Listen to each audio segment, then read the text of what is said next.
በአርሲ ሰበር መረጃ ተሰምቷል። የአርሲ ዞን የተሻለ አፈጻጸም በማሳየት በሚል ተሸለመ። የተቃውሞ ሰልፍ ሊካሄድ ነው። ቅዳሜ በአዲስ አበባ የተቃውሞ ሰልፍ ሊደረግ እንደሆነ እየወጡ ያሉ መረጃዎች አመላክተዋል። የተቃውሞ ሰልፍ በአዲስ አበባ ሊደረግ ነው። ነገር ግን የትግራይ ክልላዊ መንግስት እንግዲህ ይህን ተቃዋሚ ሰልፍ የጠሩ ቡድኖች ላይ ማስጠንቀቂያ አውጥተዋል። ሁለቱ አባቶች በአክሱም ከተማ የቁም እስረኛ መደረጋቸው ተገልጿል። በአዲስ አበባ የቤት ኪራይ ፈላጊዎች ሃይማኖታቸውን እየጠየቁ ኪራይ መከልከላቸውን በምሬት ገለጹ። በገጠሪቱ የሀገራችን ክፍል ዝናብ የሚባል ነገር የለም እየተባለ ነው። አብዝተን ልንጸልይ ይገባል። የሃይማኖት አባቶች ድሮ ዝናብ ሲጠፋ አርሶ አደሩ ዘሩን ለመዝራት ሲቸገር ማቅ ለብሰው አመድ ነስንሰው ንስሐ ይገባሉ። የጸሎታቸውንም መልስ ቶሎ ነበር ምናየው። አሁን ግን የሃይማኖት አባቶቻችን ፖለቲከኛ ስለሆኑ። ሰላም እንዴት ናችሁ? አዳዲስና ወቅታዊ መረጃዎችን ይዤላችሁ መጣሁ። የአርሲ ዞን አስተዳዳሪ የተሻለ አፈጻጸም በማምጣቱ ኦሮሚያ ክልል ፕሬዝዳንት ተሸልሟል።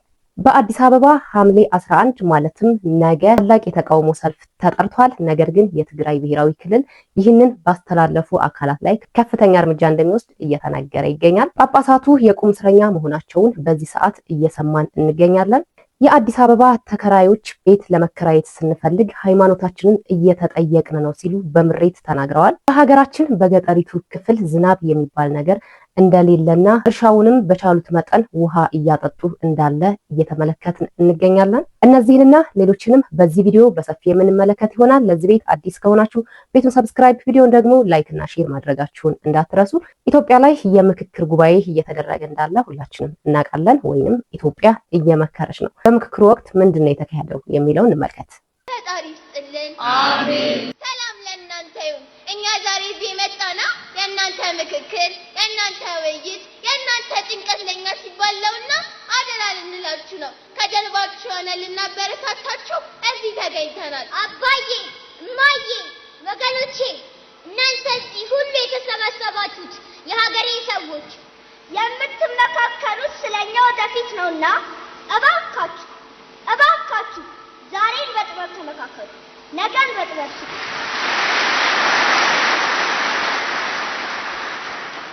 የምትመካከሩት ስለ ሀገር ነውና እባካችሁ መጀመሪያ ፍቅርን አስቀድሙ። አሁን ምርቃታችንን ተቀበሉ። እስቲ ዛሬ ያለ ልማዳችን እኛን መርቃችሁ እናንተም አሜን በሉ። አሜን። አምላክ ልቦናችሁን ያቅናው።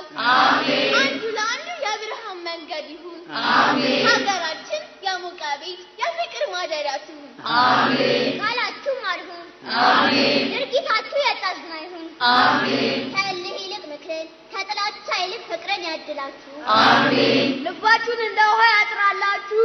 አሜን። ምክክራችሁ ልክ እንደ ጠዋት ፀሐይ ደርሶ ይሙቀን። አሜን። ነገ በደስታ የምንወርሳትን ሀገር ስጡን። አሜን። እርስ በእርሳችን የምንዋደድበትን ሀገር ስጡን። አሜን። በደስታ የተሞሉ ትምህርት ቤቶችን ስጡን። አሜን። ፈጣሪ ይስማን።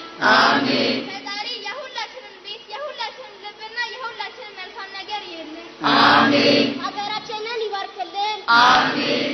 ስላዳመጣችሁን ስለምታዳምጡን ፈጣሪ ይስጥልን። አሜን። ሰላም። ህጻናቶቹ በዚህ መልክ ምርቃት መርቀው አስጀምረውታል ማለት ነው። እስከዛሬ ትልልቆችና አባቶች እየመረቁ ነበረ ከፕሮግራሙ የሚከፈተው። ዛሬ ደግሞ በምትመለከቱት መልኩ ህጻናቶች ያለንበትን ሁኔታ ተረድተው ከትልልቆቹ እንደው እኛ እንሻል እንደሆነ በማለት አልተለመደም፣ ነገር ግን እኛን መርቃችሁ ብለው አስጀምረውታል ማለት ነው።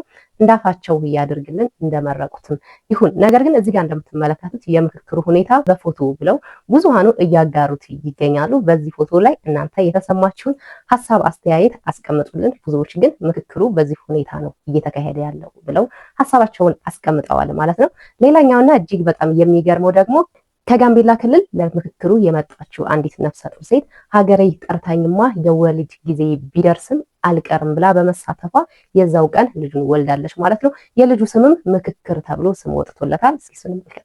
አስገራሚ መረጃ ተሰምቷል። ለምክክር ጉባኤ መታ ወንድ ልጅ የተገላገለችው እናት የልጇን ስም ምክክር ብላ ሰየመች። ምንም እንኳን የመውለጃዬ ቀን ቢቀርብም ሀገሬ ጠርታኝ አልቀርም በማለት ከጋምቤላ ክልል ወደ አዲስ አበባ ለሀገራዊ ምክክር ጉባኤ የመጣችው ወጣት በጉባኤው ሂደት ላይ ያለች በዘውዲቱ ሆስፒታል ወንድ ልጅን በሰላም ተገላግላለች። ታዲያ የአዲስ አበባ ከተማ ከንቲባ አዳነች አቤቤም ባረፈችበት ቤት በመገኘት እንኳን በሰላም ተገላገልሽም ብለዋታል። የልጇን ስም ሀገራዊ የምክክር ኮሚሽኑ እንዲያወጣላት በጠየቀ መሰረትም የህፃኗን ስም ምክክር ብለዋለች ሲሉም ከንቲባ አዳነች አቤቤ ገልጸዋል። ሌላኛው ደግሞ በጣም እያነጋገረ ያለው የአባታችን ጉዳይ ነው። እስኪ እንመልከት። ተመልከቱ። ብፁዕ አባታችን በበዓለ ሲመታቸው ቀን እርሻ ሲያርሱ ውለዋል። የወላይታ ሀገረ ስብከት ሊቀ ጳጳስ ብፁዕ አቡነ ይስሐቅ እንግዲህ ዛሬ በዓለ ሲመታቸው ነበረ። በዚህም እንግዲህ ፕሮግራም ተዘጋጅቶ እርሳቸውንም ሊሸልሙ ነበረ። እርሳቸውም እንደገለጹት ለእኔ ሽልማቴ ቤተ ክርስቲያን ነች፣ ጸሎቴን ጨርሼ በስራ ውዬ በጸሎት አከብራለሁ በማለት እንግዲህ እንደምትመለከቱት ቀኑን ሙሉ በእርሻ ላይ ውለዋል ማለት ነው። ለብፁዕ አባታችንም እድሜ ከጤና ጋር ይስጥልን። አሜን።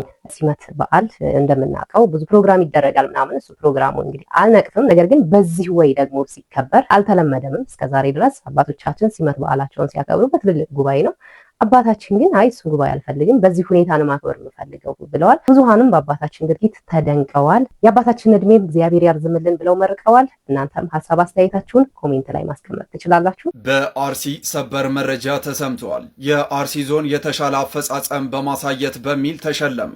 የኦሮሚያ ብሔራዊ ክልላዊ መንግስት ባዘጋጀው የ2018 አምስተኛ ዙር የፕሬዝዳንትነት ሽልማት የአርሲ ዞን አስተዳደር ካሉት የኦሮሚያ ዞኖች ከፍተኛ የስራ አፈጻጸም በማስመዝገብ ሁለተኛ ደረጃን በመያዝ ተሸልመዋል። ሽልማቱንም ከኦሮሚያው ፕሬዝዳንት ሽመልስ አብዲሳ እጅም ተቀብለዋል። በተሻለ የስራ አፈጻጸም ተብለው እንግዲህ ተሸልመዋል ማለት ነው።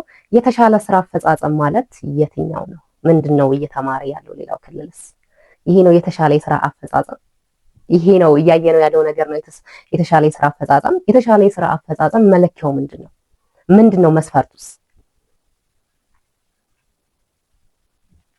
ይሄ ንቀትስ አይደለም። የኢትዮጵያ ኦርቶዶክስ ቤተክርስቲያንን መናቅስ አይደለም። ምንም አያመጡም፣ እንደፈለጉ እንሸልመዋል። እስኪ በዝርዝር ይቀመጥ ማለት የተሻለ ስራ አፈጻጸም የተባለበት ምክንያቱ በዝርዝር ለምን አይቀመጥም? ይህንን ያህል ኦርቶዶክሳዊ ስለታረደ፣ ይህንን ያህል ቤተክርስቲያን ስለተቃጠለ፣ ይህንን ያህል ኦርቶዶክሳዊ ከቀዩ ስለተፈናቀለ ብሎ ለምን ዝርዝሩን አያስቀምጡትም? ከዛ የሌላው ክልል ደግሞ ለምን አይማርም? የነሱ ክልል ላይ ወይም የነሱ ዞን ላይ ምንድን ነው ይሄ? የንቀትም ጥግ አለው ማለት። ሌላኛው ደግሞ አርሲ ኦርቶዶክሳውያን ድምጽ የሆኑት አባታችን እስከ አሁን ድረስ እስር ቤት ነው የሚገኙት። በአርሲ ኦርቶዶክሳውያን ለምን ይገደላሉ ያሉት አባት ማለት ነው። ያስገደሉት ደግሞ ይሸለማሉ። ለምሳሌ ከዚህ በፊት ከ3 ከ4 ጊዜ በላይ ፍርድ ቤት ቀርበው የዋስትና መብታቸውን ራሱ እየተነጠቁ ኖረዋል። ትናንትናው ዕለት ራሱ የፍርድ ቤት ቀጠሮ ነበራቸውና ለሐምሌ 16 አስተላልፈውባቸዋል ማለት ነው። እኚህ አባት የወንጌል አርበኛ ናቸው። ወንጌልን ከመስበክ ውጭ ምንም አያውቁም። ነገር ግን በአርሲ ኦርቶዶክሳውያን ለምን ይሞታሉ ስላሉ ብቻ ከ1 ወር በላይ በእስር ቤት እንዲቀመጡ ተደርገዋል። አሁንም ደግሞ የዋስትና መብታቸውን ሊሰጧቸው ፈቃደኛ አይደሉም ማለት ነው። የተቃውሞ ሰልፍ ሊካሄድ ነው። ቅዳሜ በአዲስ አበባ የተቃውሞ ሰልፍ ሊደረግ እንደሆነ እየወጡ ያሉ መረጃዎች አመላክተዋል። በትግራይ ክልል እየተካሄደ ያለውን አስገዳጅ ወታደራዊ ምልመላና እስራትን ለመቃወም ለመጪው ሐምሌ 11 ቀን 2018 ዓ.ም በአዲስ አበባ የተጠራው ሰልፍ ከመንግስት ፍቃድ ማግኘቱን አስተባባሪዎቹ አስታውቀዋል። የትግራይ ሰላምና የለውጥ ምክር ቤት የጠራው ይህ ሰልፍ በትግራይ ወጣቶች ላይ እየተፈጸመ ያለውን አፈሳ ለማውገዝ፣ የታሰሩ እናቶችን ድምፅ ለማሰማትና በአዲስ አበባ ለሚገኙ የትግራይ ተፈናቃዮች ሰብአዊ ድጋፍ ለመጠየቅ ያለመ ነው ተብሏል። በሰልፉ ላይ በርካታ ቁጥር ያላቸው ተፈናቃዮች እንደሚሳተፉም ተገልጿል።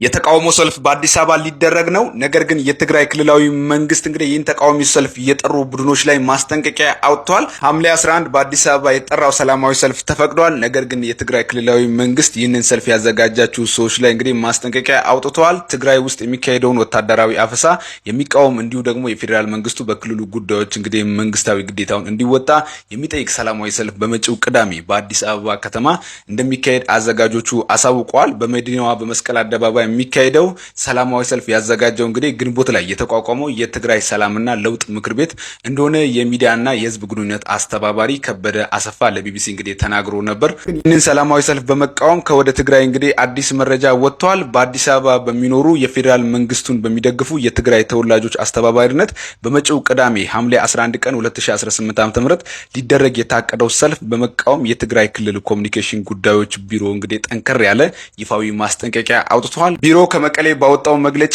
ሰልፉን በትግራይ ህዝብ ህልውናና ብሔራዊ ጥቅም ላይ ያነጣጠረ ሲል የፈረጀ ሲሆን ሰልፉን የሚያስተባብሩ አካላት የስርዓቱ ተላላኪ የሆኑ የትግረኛ ተናጋሪዎች ሲል ጠርቷቸዋል። ሐምሌ 11 በአዲስ አበባ እንግዲህ የተፈቀደውን ሰላማዊ ሰልፍ በመቃወም መግለጫ ያወጣው የትግራይ ክልል ኮሚኒኬሽን ጉዳዮች ቢሮ ነው። በዚህ መግለጫ ላይ እናንተ ምን ሐሳብ አላችሁ? ሐሳብ አስተያየታችሁን ኮሜንት ላይ መጻፋችሁ እንዳይረሳ። ይህን መረጃ ለሁሉም ሼር አድርጉ። እንዳሰማችሁት ነው የትግራይ ክልል አሁንም ቢሆን ይሄኛውን የተቃውሞ ሰልፍ በጠሩት ወይም ባስተባበሩት አካል ላይ ከፍተኛ የሆነ እርምጃ ወስዳለው እያለ ነው። እዛ ያሉት አልበቃው ብሎ እዛ ትግራይ ክልል ውስጥ ያሉትን እናቶች ወጣቶች ማሰቃየቱ አልበቃው ብሎ አሁን ደግሞ ለነሱ ድምጽ እንሆናለን ይህን ነገር እንቃወማለን ብለው አዲስ አበባ ላይ የተቃውሞ ሰልፍ ባዘጋጁት አካል ላይ እርምጃዬን ወስዳለሁ እያለ ይገኛል። ለመሆኑ የትኛው የትግራይ ተወላጅ ነው እነዚህን አካል የሚደግፋቸው? የትኛው የትግራይ እናት ነች እነዚህን አካሎች የሚደግፏቸው? ሁሉ ነገር በግዳጅ ነው እያየናቸው ማለት እናቶች ራሱ ልጆቻችንን አትውሰዱብን እያሉ ልጆቻቸውን እየወሰደባቸው ያለው መኪና ሳይቀር በድንጋይ ሲመቱ አይተናል። ከዛ የመቱት እናቶችንም ጭምር አስሯቸዋል ማለት ነው። እሱም ብቻ አይደለም ጳጳሳቶቹንም የቁም እስረኛ አድርጓቸዋል። እሱን እንመልከት።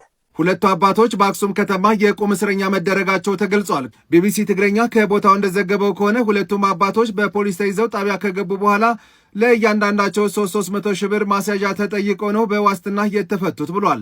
የተከሰሱበት ዋነኛ ምክንያትም ትግልን በማደናቀፍ እንደሆነ ዘገባው ጠቁሟል። ከጣቢያ ከተለቀቁ በኋላም ከቤታቸው እንዳይወጡ የቁም እስረኛ እንደተደረጉ ነው ዘገባው ያመለከተው። እውነት እዛ ያሉት በጣት የሚቆጠሩ አካላት ከአቅም በላይ ሆነው ነው ወይ? እውነት እነዛን አካሎች ማስቆም አቅቶ ነው ወይ? አይተን አይደለ ባለፈው እዚህ ቦታ ደረሱ ሲባል በምን ያህል ቅጽበት እንትን እንደተደረጉ ሰው ለምን ይሄ ነገር ሳይባባስ እዛው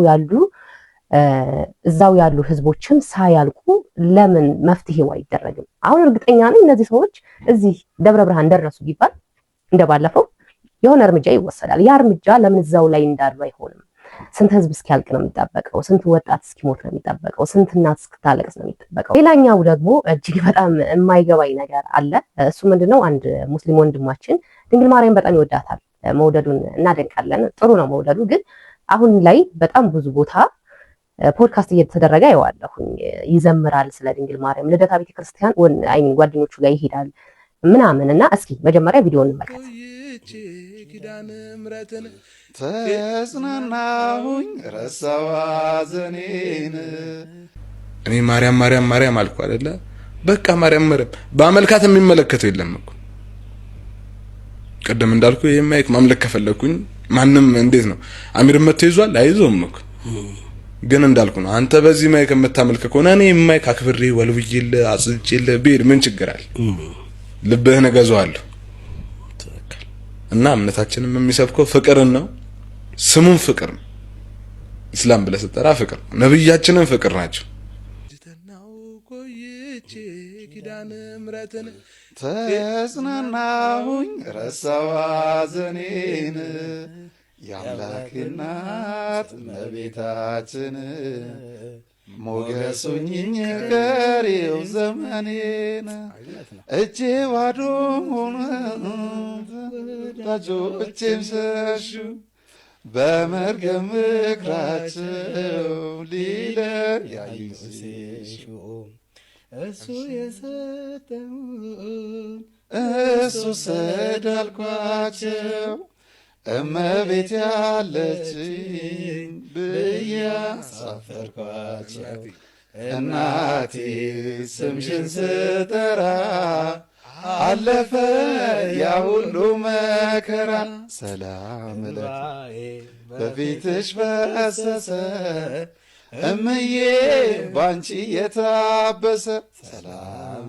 ለኪ ነው ያለ ነው አያይዝልን አሁን ይሄ መዝሙር አሁን ገባ አይደል? ይሄ መዝሙር አሁን እናት ነው ዘማሪው ያለ ምንም ምክንያት አልዘመሩም እኮ ይሁን በምንም እንኳን ባታስበው በራሱ እንኳን ብታስበው እንዴት ነው የኪዳነ ምሕረት ወዳጆች አሉ። ለምሳሌ እኔ እንዳልኩ ነው እኔ ሙስሊም ነኝ ካንተ እኩል ዘመርኩ አይደለ?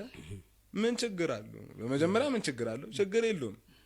ለምን ብትል ቃል ነው የወጣው ካፌ መጥፎ ቃል ወጥቶ ቢሆንስ ኪዳነ ምሕረት እንደዚህ ምናምን ባለው ጂኮ ተከክለ ገባ ስድብ ቢሆን መጥፎ ነገር ብትናገርስ ስድብ ቢሆን አሁን ለሚሰርቡኝ ሰዎች አራይት ሰው ወንድማችን በዚህ መልክ ከዚህ በፊትም በጣም ብዙ ቪዲዮዎችን ይሰራል። በእርግጠኛ ታውቁታላችሁ። እና አሁን ላይ ትንሽ እንትኑን ማምጣት የፈለኩት ትልልቅ ሚዲያዎች ፖድካስት ያደርጉታል ምናምን እና ይሄ ነገር ይደገፋል ወይ? ይህንንስ እንደ ፍቅር ተምሳሌት መውሰድ እንችላለን ወይ? ፍቅር ማለት አንድን ሃይማኖት አንነካም፣ እናከብራለን። ያ ማለት ግን የዛን ሃይማኖት መዝሙር መዘመር ይኖርብኛል። ለምሳሌ እኔ ሙሐመድ ነብይ እያልኩኝ መዝሙር ብሰራ ኢዛት ፌር ችግር የለውም። ይሄ ልጅ ደግሞ የኛን መዝሙር ሲዘምር በቃ ኖርማል ነው። እኛ ግን የሌላ ሰው መዝሙር ስንዘምር አይ ትክክል አይደለም ይወጣል። እንደዚህ አይነት ነገር ማለት አሁን እኔ ለምሳሌ እዚሁ ሚዲያ ላይ ሁኜ ምን ችግር አለሁኝ መሐመድ ነብይ እያልኩኝ አንድ መዝሙር በቃ እንደዚህ እንትን እያደረኩኝ እነሱ የሚጠቀሙትን ባደርግ ፖድካስቱ ላይ መቅረብ ይችላል ወይስ ዝም ብሎ ያልፉኛል እነዚህ ሰዎች? አይሆንም ይላሉ በእርግጠኝነት። ስለዚህ እነዛ ሰዎች ደግሞ የኛን እንትን ሲያደርጉ ማለት እነሱ የነሱ ማርያምና የኛ ማርያም አንድ አይደለችም። ሲጀመር የኛ ማርያም አምላክን የወለደችው አይደለ? የኛ ድንግል ማርያም አምላካችንን የወለደችልን። እነሱ ግን የነሱ ማርያም ብለው የሚጠሯት ግን አምላክን የወለደች አይደለችም አይደለ? በእነሱ ኢሳ አምላክ አይደለም። ስለዚህ ይሄን ነገር ማበረታታት አስፈላጊ ነው ወይ? እንደው እናንተ ሀሳብ አስተያየታችሁ ምን ይመስላል? በእኔ በኩል ይሄን ነገር አልደግፍም። ልክ እኔ የማልፈልገውን ነገር ሌላ ሰው ሲያደርግ ትክክል አይደለም። አሁን እዚህ ጋር ችግር የለውም ሲል ኦኬ ብለው ተቀብለውታል አይደለ? አንድ ኦርቶዶክስ ሃይማኖት ተከታይ ነገ የሌላ መዝሙርን ወይ መዝሙራን ሲሰራ ችግር የለውም ቢል እነዚህ ሰዎች ተነስተው ጥያቄ ማቅረብ አይችሉም። ምክንያቱም በራሳቸው እንትን ችግር እንደሌለው ፕሮሞት እያደረጉ ነው ማለት ነው። እኔ በበኩሌ ይሄ ነገር አይመቸኝም፣ እቃወማለሁ።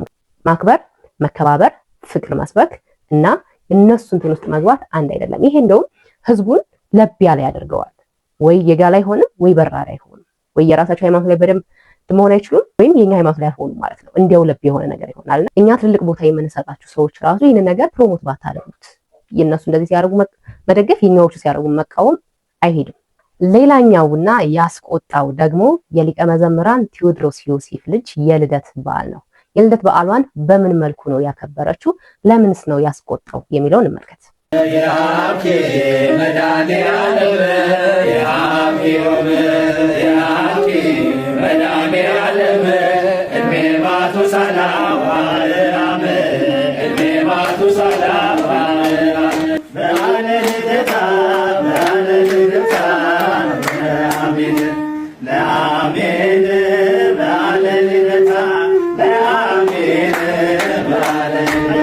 በእርግጠኝነት ይህንን ስህተት ማንም ቲክቶከር ወጥቶ እንደማይናገረው ተስፋ አደርጋለሁ። ምክንያቱም ይሄ ነገር ልክ አይደለም ብሎ እንዳይናገር ሊቀ መዘምራን ቴዎድሮስ ስላሉበት የእሱ ልጅም ደግሞ ስለሆነች ልክ ነው ይሄ የተደረገው ስራ ብለው የሚያምኑ ብዙ ቲክቶከሮች አሉ። ልክ አይደለም ብሎ ቢያስቡም ደግሞ ልክ አይደለም ብሎ ወጥቶ ለመናገር አይደፍሩም። እሱም ብዙ ሰው ስለሚወደው ከብዙ ሰው ጋር እንጋጫለንና ስርዓት ባይሆንም ደግሞ ዝም ብለን እንለፈው ብለው ዝም ያሉ ብዙ ቲክቶከሮች እንዳሉ ተስፋ አደርጋለሁ አሉም።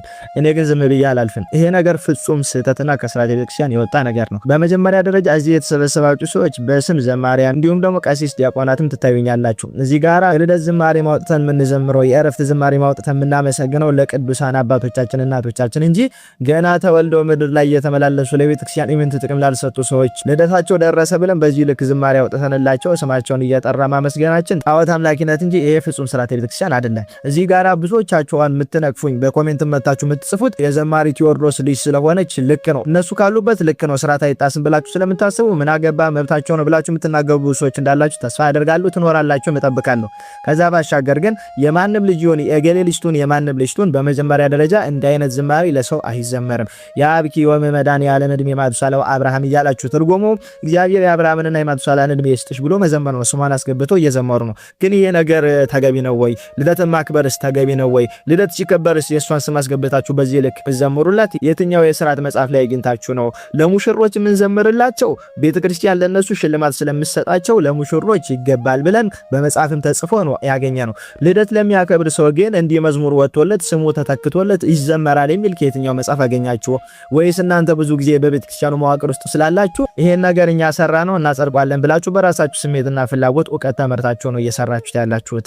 ወይስ ከየት ነው ያገኛችሁት ይሄን ስራ ብለን ብንጠይቅ ከየትኛውም መጽሐፍ አልተገኘም። በራሳቸው ስሜትና ፍላጎት ያደረጉት ስራ ነው። በነገራችን ላይ ውስጥ ቄሶች አሉ፣ ዲያቆናት አሉ። ዘማሪ ቴዎድሮስም ደግሞ ራሱ አለ። ይሄ ነገር ሲደረግ አንድ ሰው ከነሱ ማለት ልክ አይደለም ብሎ ሊያስቆም የደፈረ የለም። ሁሉም ልክ ነው ብሎ እየዘመረ ትመለከቱታላችሁ።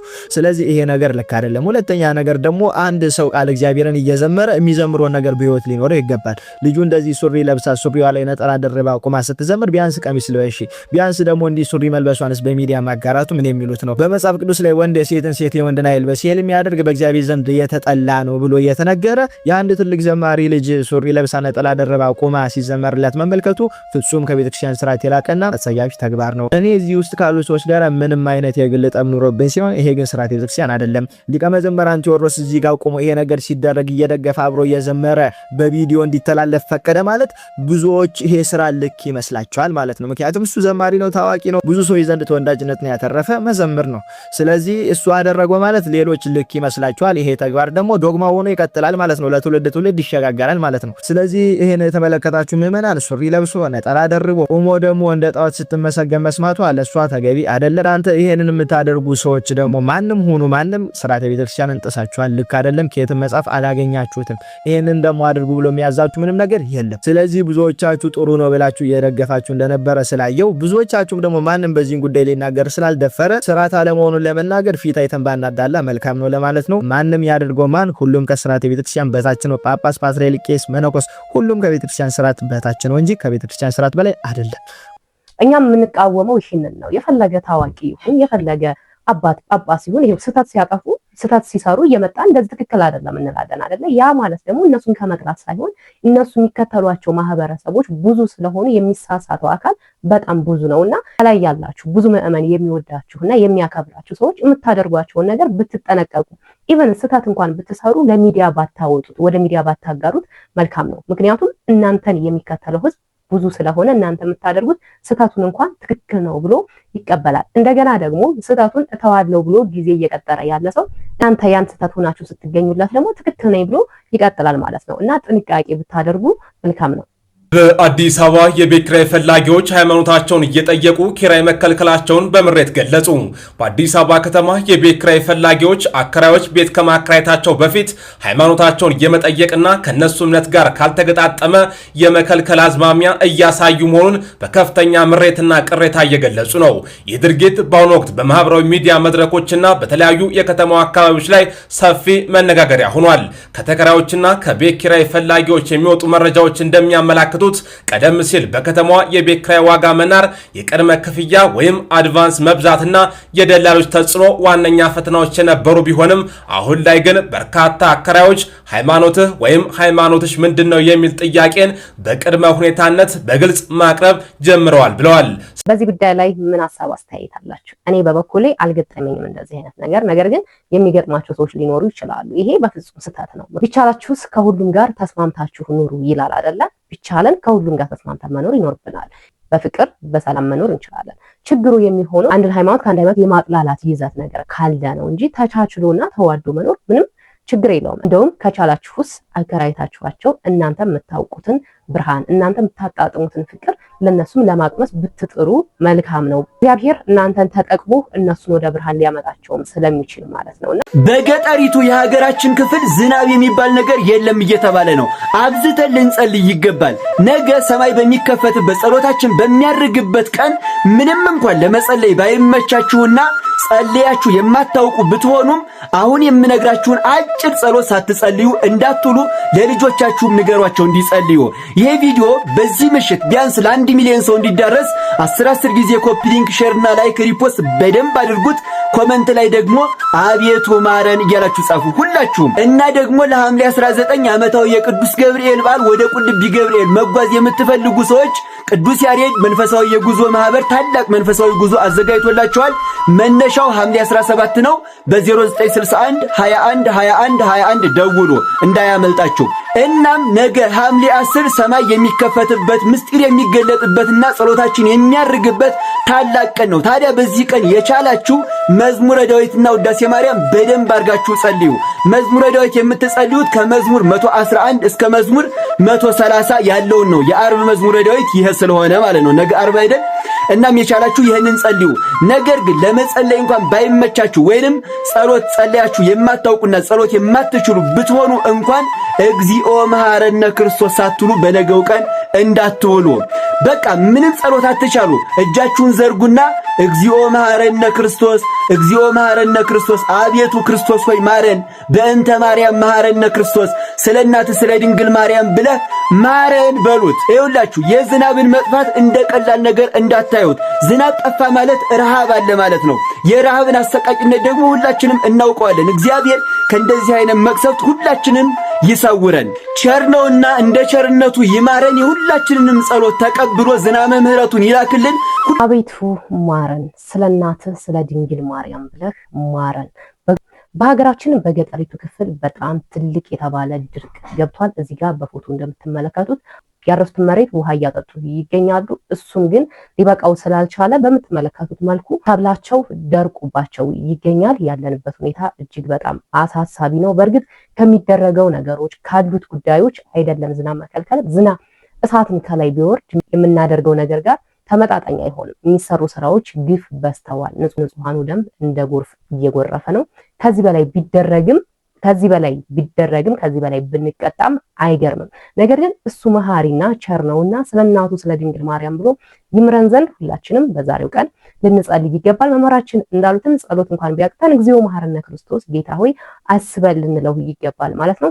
በኮሜንት ላይ በመጻፍ የዚህ ጸሎት ተሳታፊ መሆን ስለምትችሉ ኮሜንት ላይ እግዚኦ መሐረነ ክርስቶስ አቤቱ ማረን እያላችሁ መጻፍ ትችላላችሁ። ወገን እንዴት ናችሁ? እኔ ሐምሌ ውስጥ የሚያዝያን ኑሮ እየኖርኩ ነው። ይህን ልላችሁ የፈለኩት እናንተ አካባቢ ዌዘር ኮንዲሽኑ እንዴት ነው? ዝናብ እያገኛችሁ ነው? አርሶ አደሩ ዘሩን እየዘራ ነው? አርሶ አደሩ እያረሰ ነው? እኔ ያለሁበት አካባቢ ላይ ግን ሐምሌ እንግዲህ እንደሚታወቀው ከቤት ለመውጣት እንኳን የማያስደፍር ከጠዋት እስከ ማታ የሚጨቃጨቅ ዝናብ የሚዘንብበት ታይም ነበር ድሮ። ዘንድሮ ግን እንደዛ አይደለም። ዌዘር ኮንዲሽኑ በጣም የተለየ ሆኗል። እኔ በኖርኩት እድሜና በኖርኩት አካባቢ ሐምሌ እንደዚህ ፀሐያማ ስትሆን አይቼ አላቅም። ዝናብ የሚመጣው በሳምንት በ15 ከመጣም በኋላ የተወሰነ አካፍቶ እንጂ የሚመለሰው አሁን አርሶ አደሩ ዘር ለመዝራት በጣም የተቸገረበት ታይም ነው ያለንበት ሁኔታ። እናንተ ያላችሁበት አካባቢ እንዴት ነው? ዋናው መልእክቴ ይሄ አይደለም። የሃይማኖት አባቶች በየቤተ ክርስቲያኑ፣ በየመስጊዱ፣ በየእምነት ተቋማቱ ያሉ የሃይማኖት አባቶች ድሮ ዝናብ ሲጠፋ አርሶ አደሩ ዘሩን ለመዝራት ሲቸገር ማቅ ለብሰው አመድ ነስንሰው ንስሐ ይገባሉ። የጸሎታቸውንም መልስ ቶሎ ነበር የምናየው። አሁን ግን የሃይማኖት አባቶቻችን ፖለቲከኛ ስለሆኑ ስብከታቸው፣ ጸሎታቸው፣ ንግግራቸው ፖለቲካ ብቻ ስለሚሸት ፈጣሪም ጆሮውን ከኛ እያራቀ ይመስለኛል። ለዚህ ህዝብ እንደ ህዝብ ንስሐ ቢገባና ወደ ፈጣሪው ቢመለስ ጥሩ ይመስለኛል፣ የሃይማኖት አባቶቹን ትቶ። ምክንያቱም እነሱ ከእምነቱ ይልቅ ፖለቲካው ላይ ያተኮሩ ስለሆነ። በደርግ ዘመነ መንግስት ጊዜ የደርግ ዘመነ መንግስት ከሚታወቅባቸው ሞቶ ወይም ደግሞ ስሎጋኖች አንዱ ተፈጥሮን በቁጥጥር ስራችን እናውላለን የሚል ሞቶ ነበራቸው። ያ ምንድነው? ተፈጥሮን ከፈጣሪ ይልቅ እኛ እናዛለን ወደሚል አካሄድ እየሄዱ የነበሩበት ታይም ነበር። በዛም ምክንያት ፈጣሪ 77 በድርቅ እንዴት እንደቀጣን የምናስታውሰው ጉዳይ ነው። የዓለማትን ፈጣሪ እግዚአብሔርን ትቶ በራስ ስራ ላይ ወደ መመካት እየሄድን ስለሆነ እሱን ለጊዜው እንተውና እስቲ በንስሐ ወደ ፈጣሪያችን እንቅረብ። አርሶ አደሩም ይዝራ። አርሶ አደሩ ካልዘራ ከተማው አይጠግብም፣ ይራባል። የኢትዮጵያ አግሪካልቸር ምን ያህል ዝናብ ላይ ዲፔንደንት እንደሆነ የምናውቀው ጉዳይ ስለሆነ የሃይማኖት መሪዎቻችንን ትተን በግላችን ንስሐ ብንገባ ጥሩ ይመስለኛል። መልካም ቀን፣ ይመቻችሁ።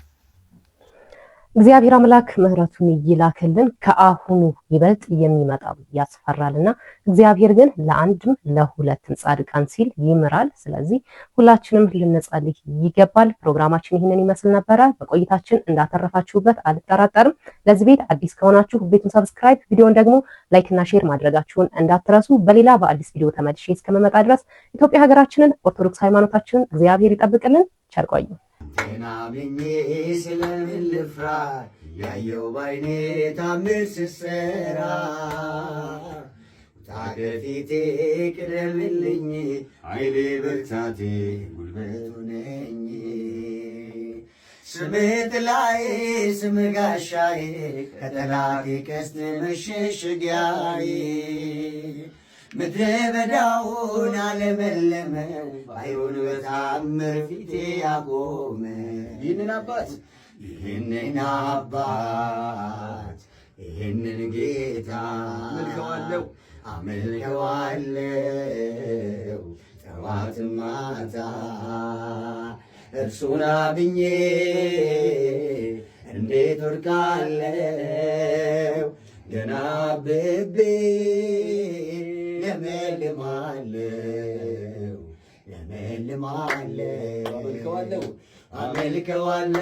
አመልከዋለው እወደዋለው ጠላቴ አውራ ብዙ ይናገር መሰማዋለው